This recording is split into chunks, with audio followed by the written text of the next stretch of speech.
Welcome to A Women's Brew, where women talk about beer.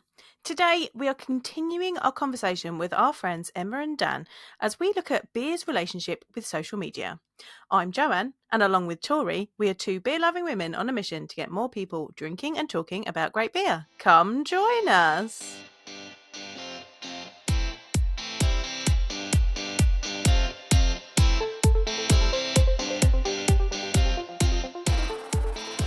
Alright, we are still here. We're here at Umbard.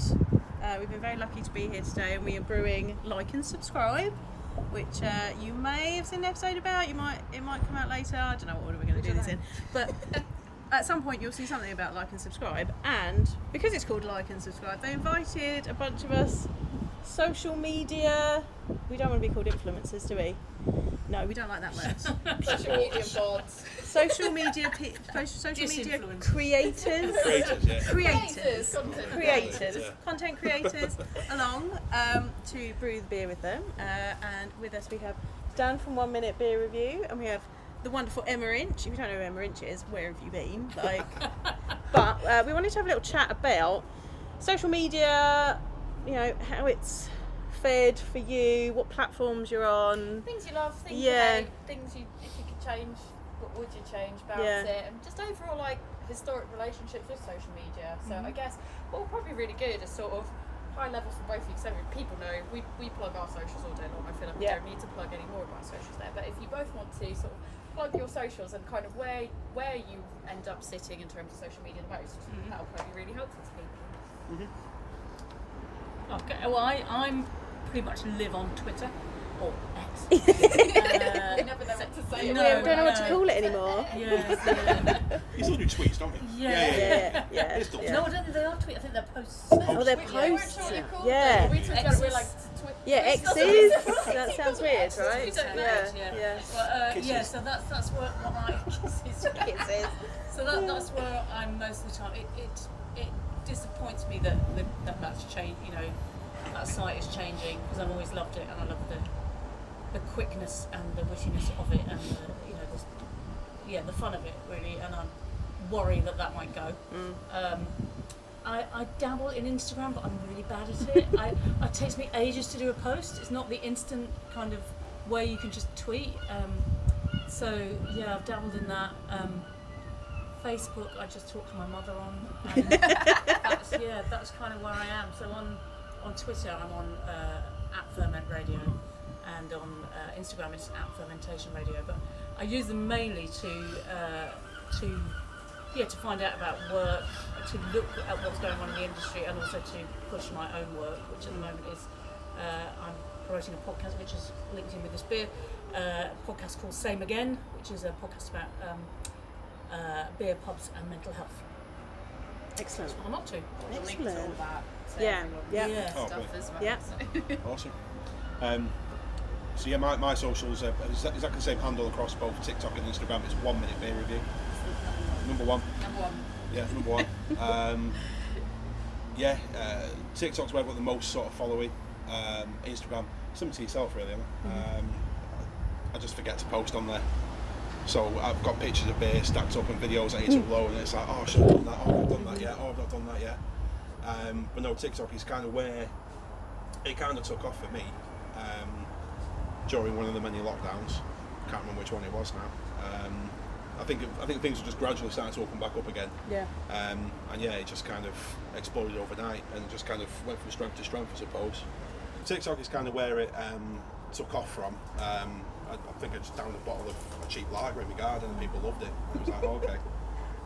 But primarily it's about people having short attention spans and they want it now sort of thing. Yeah. So it's in and out really quick. It introduced a beer, you got a minute to review it, done and dusted.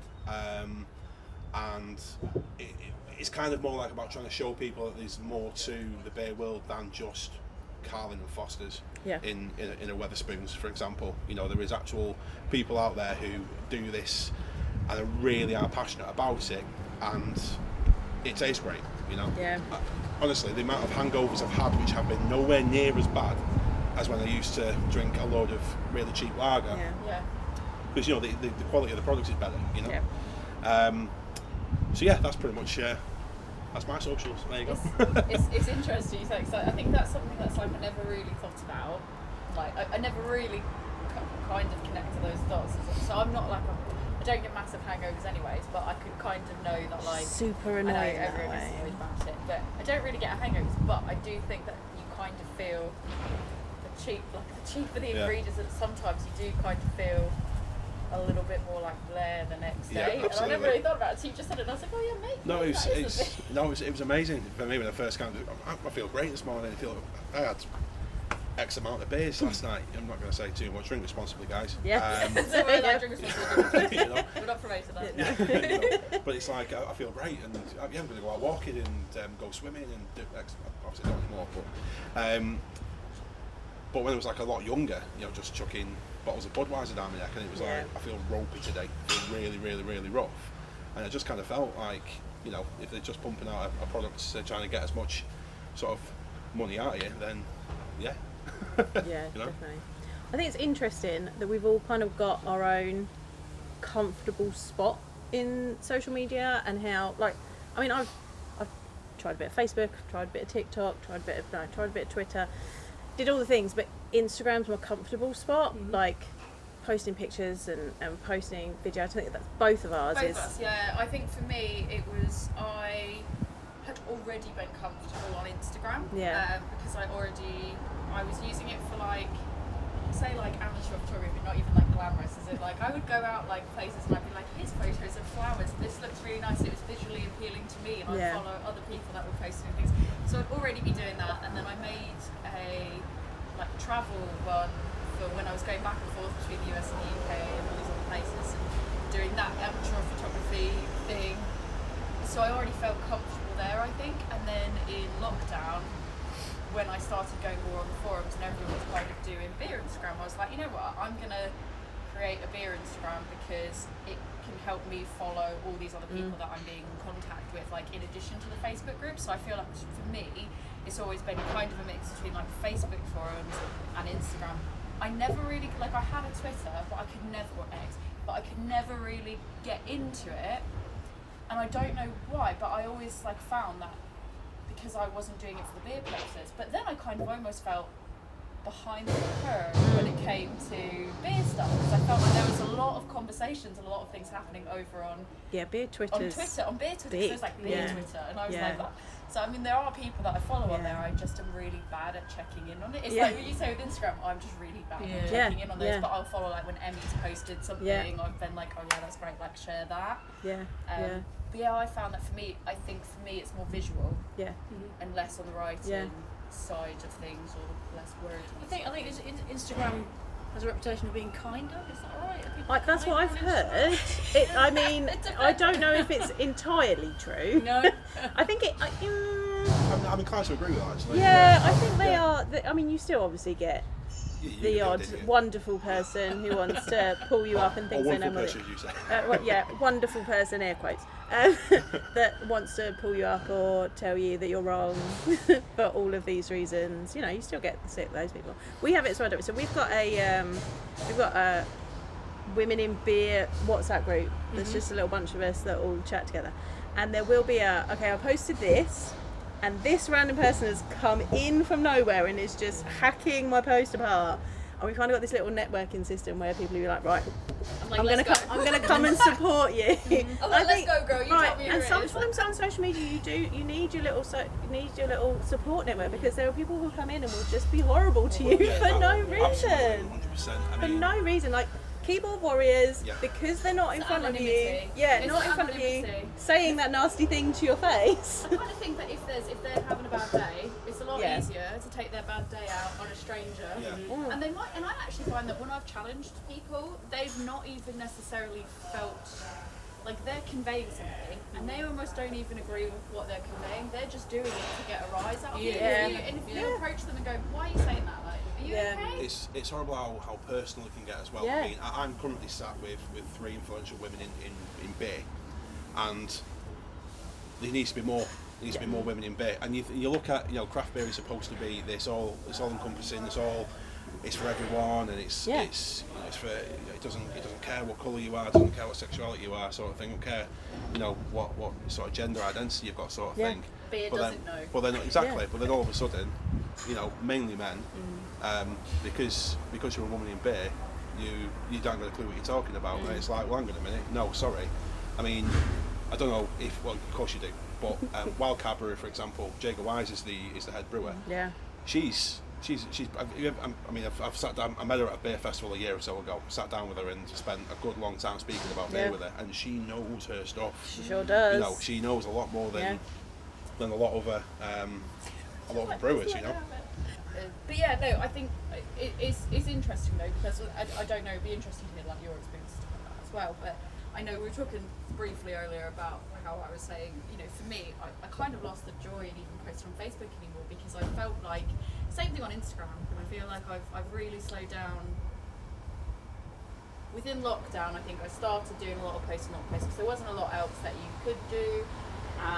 But then I felt like I was constantly double, triple, quadruple checking myself to make sure that because I'd have people just like challenge things and play 21 questions with me on things that I'd posted, even though I'd done research and I'd done this and I'd done that, but I'd seen like counterparts of mine being able to kind of say whatever and go unchallenged, and I would find it really frustrating that, like, for me, I then, the only thing that I connected to was like being a woman, and that was the only thing that made me different in that regard, and maybe it was just a coincidence, but it's like I could say very similar things, but I would get 21 questions and this other person wouldn't. And that for me then kind of sucked the joy out of like the Facebook posting for me, but I always kind of, and I guess to answer your question about like you've heard it, Instagram as being the nicer place, I think to a degree it was the nicer place because you have to be selectively following, not that you don't have to be selectively following someone, but you're less likely to just pop up on someone's radar if you're not following them. Whereas like on Facebook, if I post in a forum, anyone can kind of see that, anyone can kind of chime in and respond off the back end of it, whereas I guess Instagram there is a little bit more, you're specifically following someone. I guess in terms of like Twitter, so I'm very bad with Twitter, and like, do you get a lot of, because from what I've heard other people talking about, there is a lot of like trolling that happens on Twitter and stuff like that. Like, what has that experience been like for you? With beer, not so bad. Occasionally had something, if people think I've said something nice about a beer that they don't think should have nice things said about it. I don't know, something that's, I don't know, a multinational brand or something like that, and I've said something, why are you talking about that? It's my Twitter account. Yeah, you can do it. This is the whole thing. It's my platform and my opinions. So I can say what you can not agree with it, and that's cool. You don't need. You can just ignore me if you're not interested. I think with beer not so much, but that might be because I'm older. I'm Butch Dyke. I don't know. People don't tend to. I don't think I get some of that kind of stuff that younger, more feminine presenting women get. But what I have had awful things said to me on Twitter for if I'm mentioning something political once and being told, to get back in my lane in no uncertain terms, that I should only be talking about beer, and then some terrible ones, the worst around putting up posts that's in support of trans rights, and I'm trans ally, and putting up any posts like that, and I'll get some horrific stuff. I've been called a paedophile, I've been called a homophobe, I've been called all sorts of different things on Twitter. So it can be really unpleasant. It's an absolute cesspit. It is. It can be. But within that, are they within sort of like the beer community? No, I would say not. I would say not. No, it wouldn't be people who follow me normally. No, it wouldn't be people following me. Not even people following you. It's just people that have found you. But I think sometimes, and I think because I don't know what I think about that. But it's not to do with my beer, I suppose. I think the interesting thing that you were saying about beer, though, and about thinking, looking and thinking, this person put something up and they didn't get any stick for it, but I did put something up about beer and I did get some stick, and then you're never quite sure, and that's so horrible being a woman, where you have to go through life thinking, I don't know whether you said that just because I'm a woman, and I don't know, and I can't so therefore I can't challenge it, because it's not and that's the most frustrating thing. There's nothing I can say, and I almost, this is the only real time that I've talked about it on a podcast, because I've never really talked about it on a podcast before, Yeah. And it's because of there's the doubt on the back of your head. Yeah. Where I go, I know what I've seen, but there's always somebody that will tell you that no, you're just exaggerating. Yeah. It's not just because It's you were not wrong, that it's just bad, you were wrong. It's just, Yeah, it's just you were wrong. Yeah. And I'm like, but I have seen pretty much direct comparisons, and it's with the same people that are commenting on post A and post B. And I'm like, that's the only thing that I can connect that makes It's very de-skilling, isn't it? It's different. very, But it is that you start second guessing it, and then it's kind of reinforced that I've kind of felt like I've had to go and double, triple, quadruple research things before I've commented on it, or just not said it full stop, or I've posted something and then gone, you know what, I just can't deal with the stress of having to have the conversations and the comments on there, so I'm just going to delete it because it's so much easier than It makes it not fun anymore. Yeah. Thing is though, I mean, how do I word this so I don't like really offend people? No, honestly, this But is when- a safe Yeah, space. safe space, okay, so safe when you- space. Is it though? Right, so when, We're about to find out.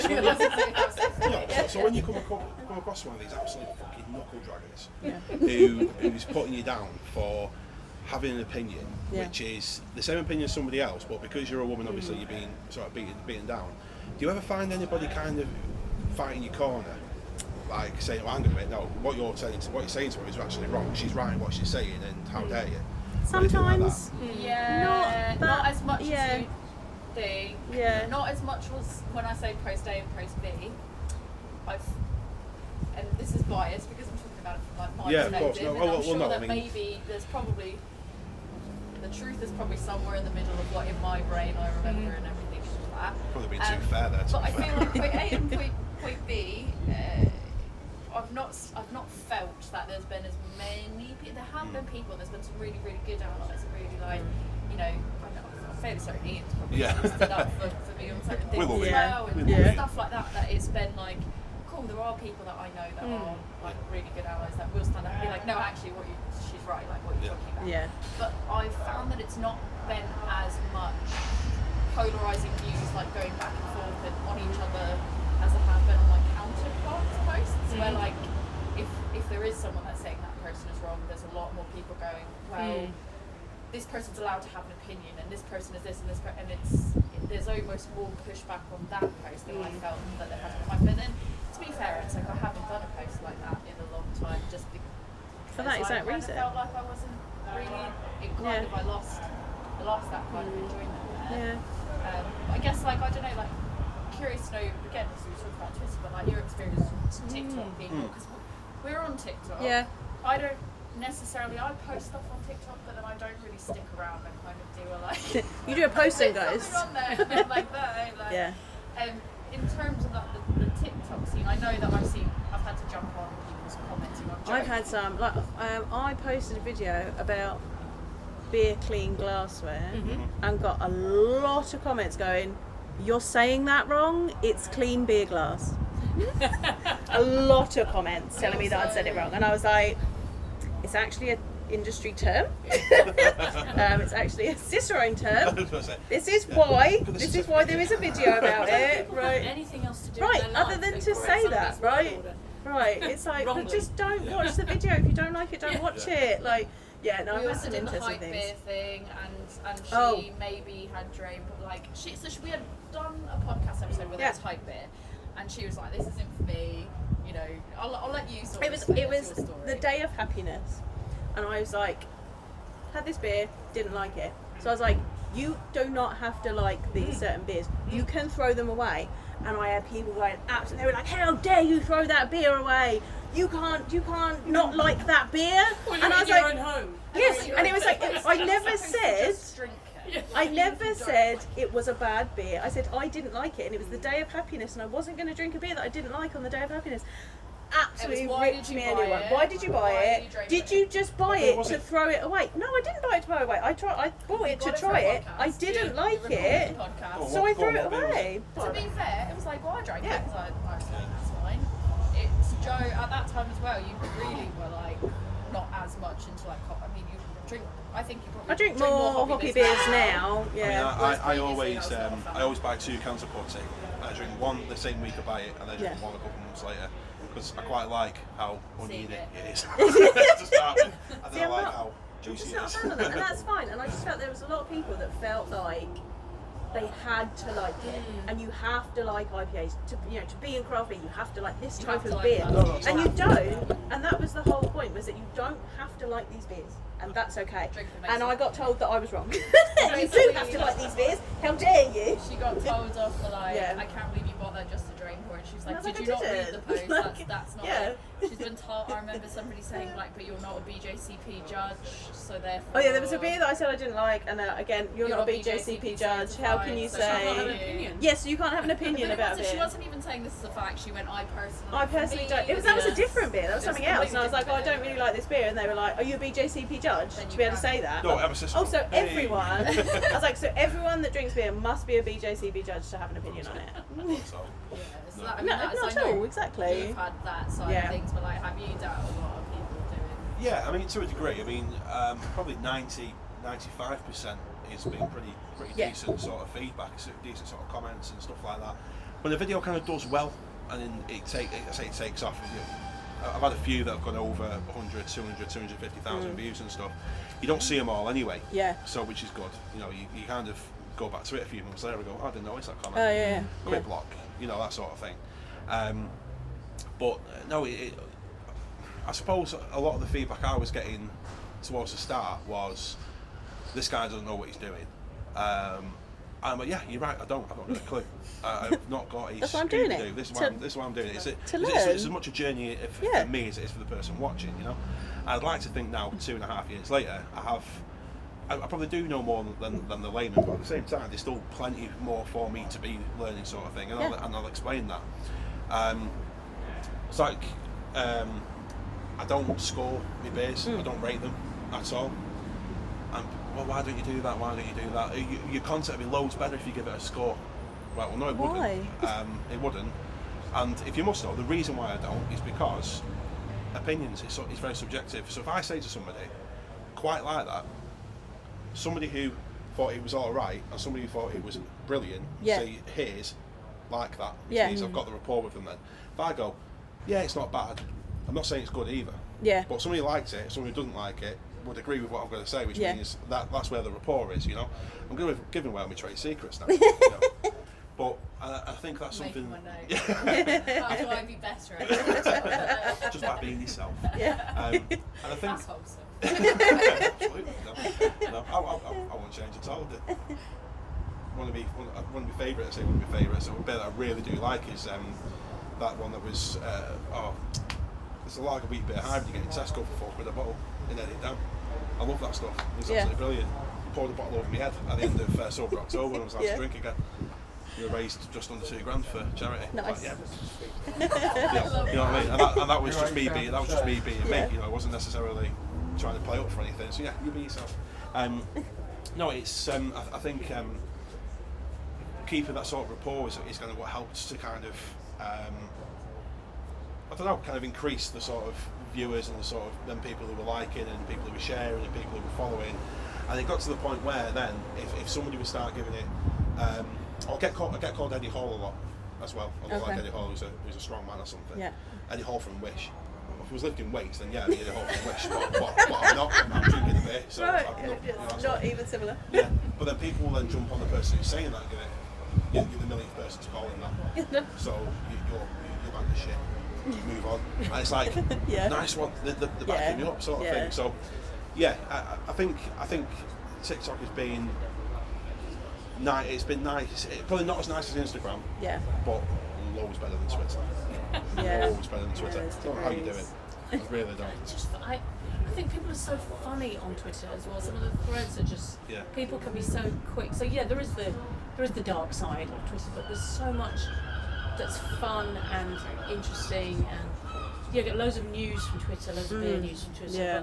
But just sometimes when you come across a thread and people are, it restores your faith in human nature about how funny Yeah. and clever people are.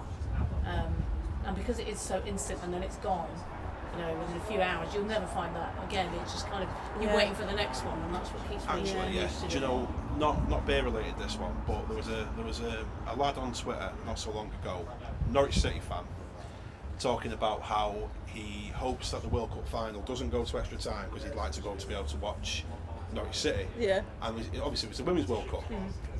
And I think he had I don't know. I think he had a learning disability of some sort of description. I'm not too sure. But people started being horrible about him on it. And within 10, 15, 20 minutes, there was a GoFundMe for him for some sort of charity he was raising money for. That completely smashed its target, and that was it. All the really crappy comments was buried in the sea of positivity. And when people jump on it like that and use it as a tool like that, I think it's a great. It can be brilliant. There is such like two sides to the coin. Yeah. So speaking about the Women's World Cup, it was like the amount of stuff sometimes that you can see in feedback on the Women's World Cup that you were just like, and like there was one post that was after they lost, and it was like, oh, can we send them? They can go back to work again, and it was like them ironing. Like they basically it's like so Photoshop boring. it was It's just so like it was boring. some band page. I don't know. So I would say as a person that doesn't really follow football, not really a sports, but video games. That is it. Sports. And the page that posted it, I don't know how it came up. I think someone I know that was actually from the beer world liked somebody's comment on this post, and it was very much people being like, "Oh, but it's just banter, it's just banter." And we're giving banter the same way we would have given the men's team. But then actually somebody would do a really quick turnaround remark to that. And then this person would go down, and the person whose page it was going down and really just like, well, when the women can do this, then I won't do something. And I was like, it started off as it's just a bunch of banter that we were doing, and now you've outed yourself. But now I was like, this doesn't feel like it's banter anymore. Because now you're getting really... You now feel you have to justify why the banter's okay. Like, I was like, now it feels like you're justifying why you're making these jokes and talking about how they're this, that, and the other thing, and you're like, well, that's not banter anymore, is it? That is now you're actually disguising. And it's the terrible jokes as well. Yeah. It's like, oh, these weren't even funny 15 years ago. 20 years ago. They're definitely not funny now. It's really, really, really but boring. Equally, you can. There was a lot of positive stuff as well around Twitter. Yeah. And I know you can live in your own sort of echo chamber when you curate your Twitter feed or whatever. Which I'm sure I do. But there was a lot of positive stuff. But I love Twitter for the immediacy of being able to say something like the Women's World Cup final, or I don't know. I'm gay, but I'm not into Eurovision. But I think people did this with Eurovision. I know. They're going to take away my car. Yeah, they will. They'll take it away. I'm straight and I'm well into it. Oh yeah, I love about Eurovision. Eurovision. Being able to Love use about Twitter Eurovision. to kind of follow along with things like that. So Yeah. you get the hashtag. Twitter is and then great you for can sit there, Eurovision. or like the coronation or something like that, or whatever it is, some big event. When I do watch and you get the hashtag and you follow, and people are, some people are just so funny. And it'll be the same thing you've said in your lounge, and then somebody will say it really and you're like, something funny's going on, you'd be like, quick, get on Twitter and see what people are saying. But so to be clear as well, the post that I was talking about was not on Twitter, that was actually on Facebook. Right. Sounds like a Facebook post. That was on Facebook, and I was just a bit like, ugh. Yeah. I mean, Facebook, just going back to forums and stuff like that, some forums, especially for beer, are quite positive, I've found. Yeah. There is a forum on Facebook, which I think is one of the most toxic places in the world. I won't name it on your podcast, guys. But there's like 21,000, 25,000 people who are in it, and like the same 10 people are posted because everyone else is too scared to. Because you get shot down straight away for liking something that Vault City beer, the bubblegum bottle one. Yeah.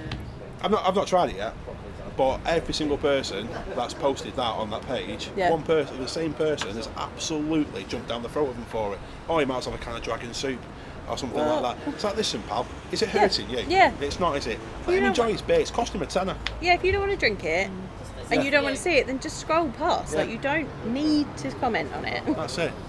Yeah. I think what's really important, and Gibson takes it as well, is I think what's really important to get across at the end of the day, we're all people behind the screen as well. And I think sometimes we get lost in that it's banter or a bad take, or It's only joking. only joke and all of that, and you actually don't realise the damage that you can do to a person who maybe is newer into craft beer. Maybe all they could afford was a supermarket beer, for example, or maybe they don't know what to have, but you're not going to win them over by being horrible to them. Exactly.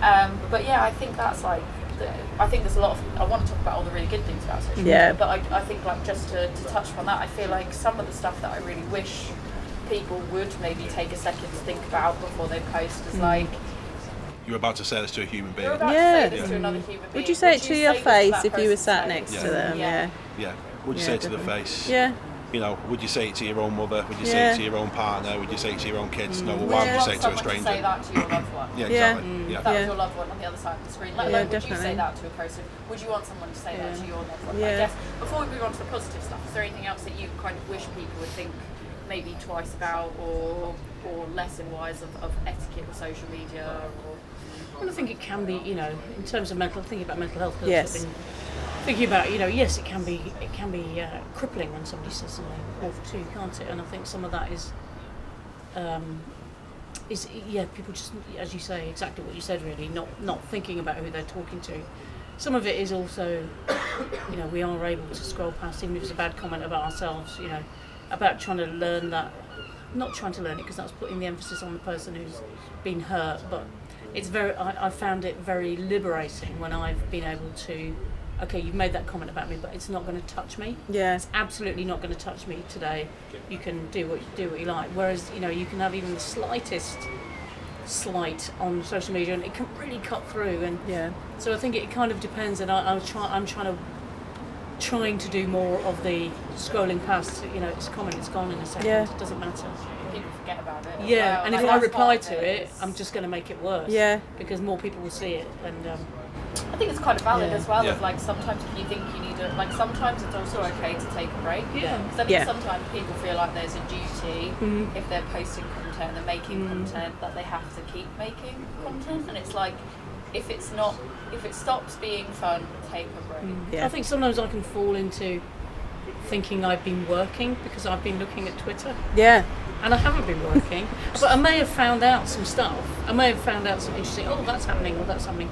But actually how I'm going to translate that into any kind of paid work Yeah. is, very unlikely. Yeah. But yeah, so sometimes that can, Yeah. you can fool yourself really, and sometimes it's just about, switching off, isn't it? Yeah. Absolutely. But I think there is the other side as well, like you say. I was going to say, so I think Yeah. the positive side of things is I know I sort of started with the negative because I wanted to finish on like a really, I wanted to finish on the positive note. Yeah.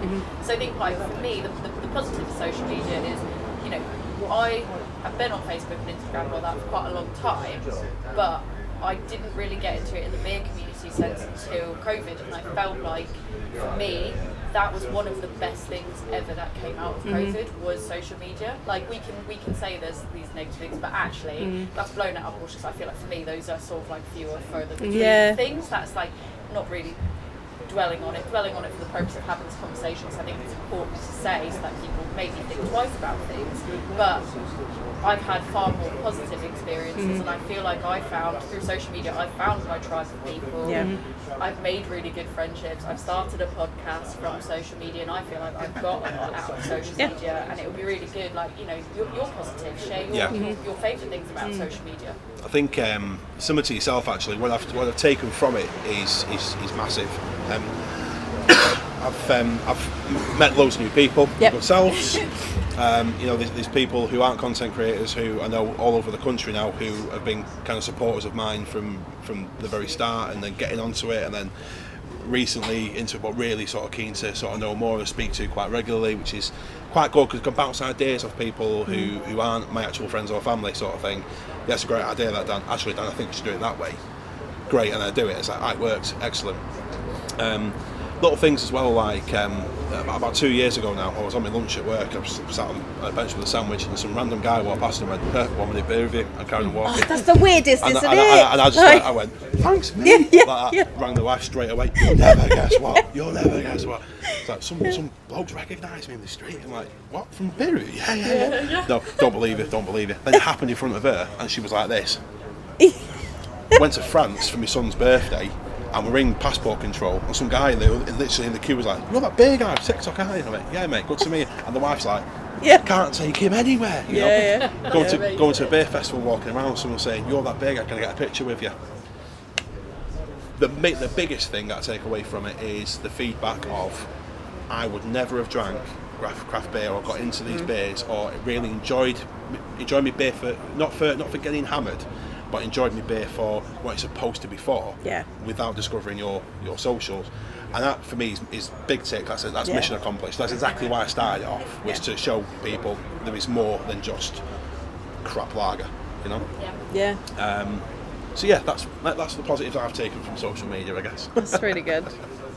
Absolutely. Yeah, I mean, definitely made friends, definitely have fun on social media, or I wouldn't look at it every day. Right. That dopamine hit. Yeah, so definitely done that. Also, there is a story on my podcast of somebody who found exactly what you were saying, their tribe through beer Instagram actually, and then met people that they got on with, and managed to make real life friends. Actually met them in real life, like you have as well. So these, I think we can talk about the bad things about it until the cows come home, can't we? But I also think as a woman from a minority group, a gay woman, I wish there had been social media when I was younger, because I didn't knowingly meet another lesbian until I was probably in my 20s. I didn't actually meet anyone to be able to talk to, and to and now when I see sort of social media and the world that it can open up for people, I think it's amazing. I think it's amazing. Everyone hopefully can find their tribe there. And it can be a very powerful tool. In both directions. I think it can really unlock conversations as well. Because it's like, I know obviously Ian's here today from Belfast, but he was at World Weather. I remember posting stuff about a year or so, 2 years ago, whatever it was, about not having enough women's fits, beer, brewery tops, and it's like, oh yeah, there's a unisex top. So it's like a unisex is just code for men's top. And I understand why. I get why, I get the logistics around it. But I was just kind of like, here's why for me it's really important that when I see women's fit tops, that I do want to buy them, I do want to see them. And I know Weather, for example, picked up on that, and then they went and they made women's tops, and they still, I believe, have women's fit tops. I think so. Whatever they're doing now, but that's really interesting to be able to communicate directly with an organisation or a company or even a celebrity or whoever it is, being able to have that kind of direct conversation with them, like being in a bar with them kind of thing, rather than writing them a letter or something, or writing them an email. You can have that kind of direct conversation, and I suppose the other side of that is you can hold them accountable as well. So social media can take people down big time, but it can also be a force for good. It can be a force for good. I think, and it can sort of, hold companies accountable. And when they become aware of that, maybe people's behaviour changes in that way as well, because it's not just the odd person writing a letter in or an email in. It's actually public. It's a public, it's a town square, or however Twitter's been described. It sparks an important conversation, I think. All it takes is something, popping up in the news or on Twitter or a Facebook post or something. That is a really important conversation to have. And everyone's like, I'll share that, have you seen that? And it will get really important conversations going. Because it's a lot harder to shy away from something that's gone viral. Because I think sometimes it's people don't like to sit in the uncomfortable, they don't like to sit in the awkward, even if that is a really important conversation that you have to have. And I feel like actually social media can be really important for pushing something viral and making it be on the forefront of people's minds to talk about. Although that makes me think of that book, that John Ronson book about social media. What's that called? Can't remember what it's called, but it's about things that have gone viral and the impact on people's lives. And sometimes these people have, been misunderstood, or they've said something that they kind of immediately regret, and it's actually blown into this massive thing. I think it's quite an important book to have a look at, really. In terms when you think about social media, in terms of the power it can have to utterly destroy some people's lives, I think, but also to, as I say, hold people accountable, hold us all accountable, hold ourselves accountable. We edit ourselves before we put stuff on there as well. So again, at the end of the day, it's just you are just a person behind the screen, and people are not infallible. People make mistakes. That is, like you said, that is the other side of the coin as well. But I think I definitely know. I feel like an influencer and media, Instagrammer and all that, and being especially you can almost have like a bit of like a meme joke around behind it, but actually I think it is just so important, like people connecting with each other, and like it is just a really good place to go to have those conversations and meet like-minded individuals and just make new friends. Like honestly, I feel like I'm really thankful for that. Like we wouldn't have met. We wouldn't be friends if it wasn't for Facebook. No, it's true. we would have never ran into each other and met each other anywhere else. No. And now I feel like all we do is like meet up, set the world to right over a few beers. Yeah. If we aren't talking every few days, it's like, oh my god, what's happened? What's happened? Yeah. And we've met amazing people through Instagram and stuff that are just people that are friends for life now. Like, yeah, it's been amazing. And we wouldn't have done this podcast without having met on social media. And we've been really privileged to be a big part of, like, try and be a part of the Brave Noise initiative to support the beer industry. We had a brewer come up to us and say, listen to your podcast, you always told me to follow my dreams, so now I'm a brewer. Because I listened to your podcast. Like, awesome. That wouldn't have happened if we hadn't met on social media and if we weren't promoting it through social media. So, it is. I think it's just that other side where, like, there can be some really negative things. But there's also really good things. I tend to think that what you get out of it is almost more positive than maybe there is thought about. Like I said, that's why I started with the negative. So finish with the positive. I think it is. On the whole, I think it is more positive than negative. Yeah. For sure. We'll plug all of your socials anyways. We'll put all of that in the show notes. All that, and thank you guys for agreeing to chat to us. No, thanks thank you for inviting us. Social media, get the beer when it comes out. Definitely. Like and subscribe. And then you've got to go and like and subscribe to all of our things. Otherwise, no beer for you. Hopefully when it comes out, we can all meet up again and have a drink. That'd be nice. Yeah, that'd be really nice. Yeah, absolutely. Perfect. There we go. We had a really nice conversation there with Emma Inch and Dan Phillips. Enjoyed spending some time with them. Saw Dan again recently at Indie Man. Really enjoy meeting up with our fellow content creators. We do all like have a chat and see each other and hang out and things. It's like a few of us are like actually like friends in real life, just like Dan said. I think we talked about like the negative side and the positive side of social media there. We probably talked about the negative side quite a bit, but like we do want to highlight the positive side. As we said, like Tori and I wouldn't have met if it hadn't have been for social media. There's some friends that we've got now that are our air quotes beer friends that we met online, and I'm sure a lot of you have like found your communities through social media. And like our community here at A Woman's Brew has definitely been developed through social media and through the content creation world that we live in now. And we are happy to have you here. You'll notice that I've doing the intros and outros myself for this episode because Tori's on her travels. But she says hi and she's enjoying herself in Japan. So she'll be back soon. And when she does, maybe you want to come and tell us about your thoughts on social media, how you feel about it, or maybe other things that you want us to do an episode about. If so, you can get hold of me. I am at my beer school, which is Love Beer Learning, and we are on Facebook, Instagram, X, TikTok and Pinterest. Probably best to find me on Instagram. Or you can come to my website, which is lovebeerlearning.co.uk. I've been updating the blog there, so there's some more information, bits for you to learn about beer over there and to find out what I'm up to. Or you can email me, lovebeerlearning@gmail.com. If you want to get a hold of both of us, you can find us on Instagram as A Woman's Brew. I think we're also on Facebook and X, but we're mostly on Instagram. Or you can email us at A Woman's Brew podcast@gmail.com. And if you want to go give Tori a poke, see what she's up to, give her your thoughts on social media, you can get hold of her at adventures_in_hoptimism on Instagram and TikTok. Or you can email her adventuresinhoptimism@gmail.com. Right, I'm going to go have a beer. I'm probably going to have a like and subscribe because if you've seen our previous episode, you know it's out now. See if you can go get some and enjoy it just like we did. Cheers.